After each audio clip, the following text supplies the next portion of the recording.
Ezekiel 10. Then I looked, and behold, in the expanse, firmament, that was over the heads of the cherubim there appeared something, glorious and brilliant, above them looking like a, huge, sapphire stone, formed to resemble a throne. And the Lord spoke to the man, seventh angel, clothed in linen and said, Go between the whirling wheels under the cherubim, fill your hands with coals of fire from between the cherubim and scatter them over the city.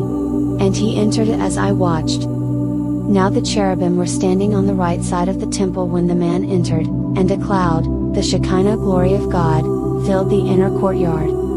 Then the glory and brilliance of the Lord moved upward from the cherubim to rest over the threshold of the temple, and the temple was filled with the cloud and the courtyard was filled with the brightness of the Lord's glory. And the sound of the wings of the cherubim was heard, even as far as the outer courtyard, like the voice of God Almighty when He speaks.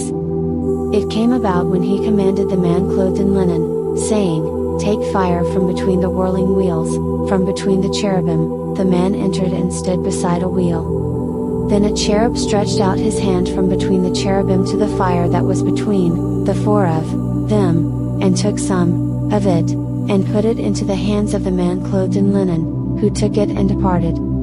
Beneath their wings the cherubim seemed to have something in the form of a man's hand.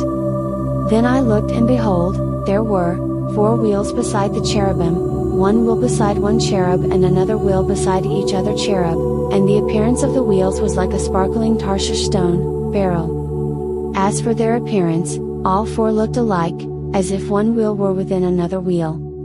When they moved, they went in any of their 4 directions without turning as they went, but they followed in the direction which they faced, without turning as they went. Their whole body, their backs, their hands, their wings, and the wheels were full of eyes all around, even the wheels belonging to all 4 of them. Regarding the wheels, attached to them, I heard them called, the whirling, rolling, revolving, wheels. And each one had 4 faces, the first face was the face of the cherub, the second the face of a man, the third the face of a lion, and the fourth the face of an eagle. Then the cherubim rose upward. They are the same 4 living beings, regarded as one, that I saw by the River Chebar, in Babylonia. Now when the cherubim moved, the wheels would go beside them, and when the cherubim lifted up their wings to rise from the earth, the wheels would remain beside them. When the cherubim stood still, the wheels would stand still, and when they rose upward, the wheels would rise with them, for the spirit of the living beings was in these wheels. Then the Shekinah glory of the Lord departed from the threshold of the temple and rested over the cherubim. As I looked at them, the cherubim lifted up their wings and rose up from the earth, they departed with the wheels beside them, and they stood still at the entrance of the east gate of the house of the Lord, and the glory and brilliance of the God of Israel hovered over them. These are the living beings that I saw beneath the God of Israel by the River Chebar, and I knew that they were cherubim. Each one had 4 faces and each one had 4 wings, and beneath their wings was the form of human hands.